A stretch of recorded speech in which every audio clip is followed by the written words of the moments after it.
Hi అండి అందరికీ. అందరు ఎలా ఉన్నారు? బాగున్నారా? ఈరోజు నాకు ఎంతో ఇష్టమైన క్యాబేజీ చట్నీ అయితే చేస్తున్నాను. ఎలా చేయాలో చూద్దాము. ఫస్ట్ కళాయి పెట్టుకొని అందులో నూనె వేసుకొని నూనె హీట్ అవ్వగానే పచ్చిమిర్చి ఫ్రై చేసేయండి. తర్వాత కొబ్బరి వేసుకొని కొబ్బరి కూడా ఫ్రై చేసేసుకోవాలి.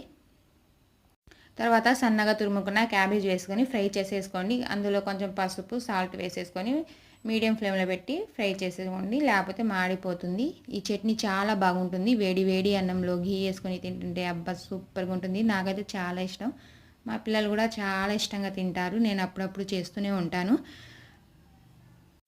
ఈ చట్నీలో టమాటాలు ఎక్కువ వేసుకోకూడదండి. 1 or 2 టమాటాలు వేసేసుకోండి. పచ్చిమిర్చి వేసేసుకోవాలి ఎక్కువ, చాలా బాగుంటుంది.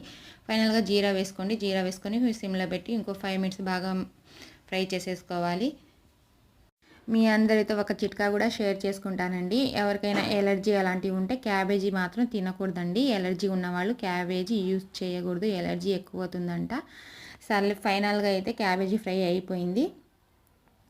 కొబ్బరి మిక్సీ పట్టేసుకున్నానండి. దానికోసం అయితే అల్లం వెల్లుల్లి చింతపండు పచ్చిమిర్చి కొత్తిమీర క్యాబేజీ మొత్తం వేసేసుకొని మిక్సీ అయితే పట్టేశాను. చట్నీ అయితే చాలా బాగా వచ్చిందండి. నాకైతే సూపర్గా ఉంది. మీరు కూడా ఒకసారి ట్రై చేయండి. మిక్సీ పట్టినప్పుడు కొంచెం గట్టిగా అనిపిస్తే కొంచెం వాటర్ వేసేసుకొని మిక్సీ పట్టేసుకోవాలి.